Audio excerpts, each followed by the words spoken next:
I'm Marion Chima. I'm actually 51. I've spent most of my career in clinical research, followed by hospital administration, where I've been a vice president of hospitals.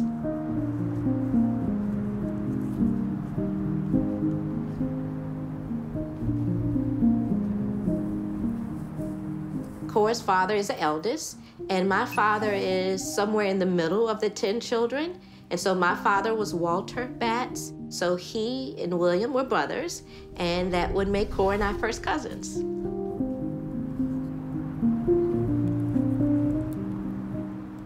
Cora's father, William, has some brothers and sisters, as well as children that are still alive.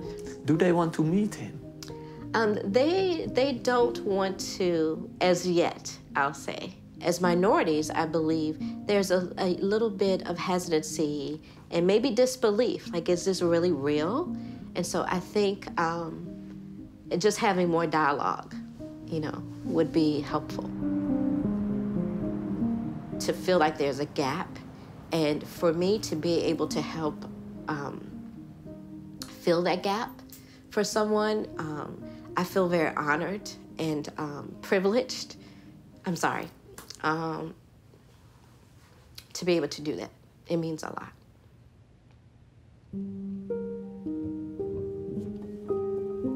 His name was William.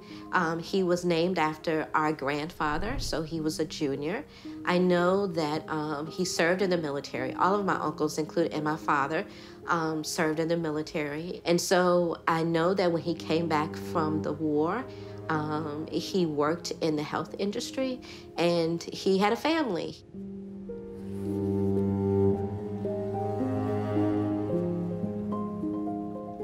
Did you ever think maybe William Batts could have had another son? Never. And never in my wildest dreams would you imagine that.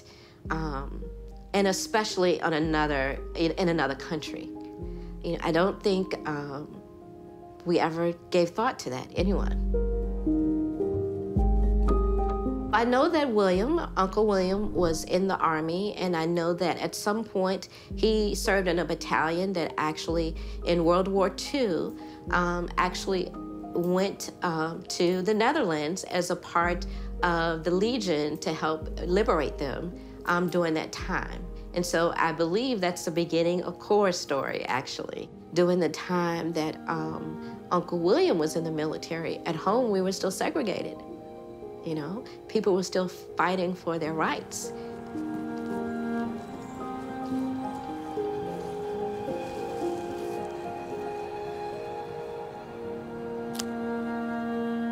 It's amazing to think that you're living in a country that's okay with you serving and going to war and possibly dying for the sake of the country's missions, but yet that country doesn't respect you enough to be a full citizen on your own homeland. So you really were just half an American at the time. So that river, James River, many of our ancestors would have traveled down that river, coming to America against their will. Wow, this is a powerful statue.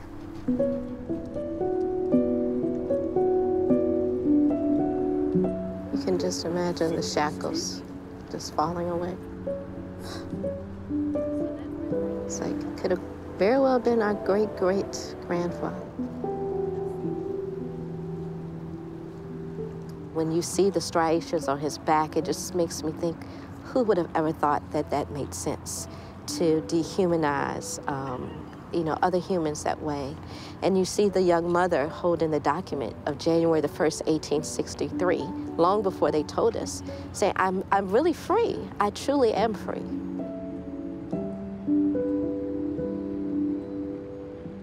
I've come to realize in my even professional life that even as a vice president of a hospital system, there were differences. Even though you had a seat at the table, your voice wasn't always respected. What is this country that I live in?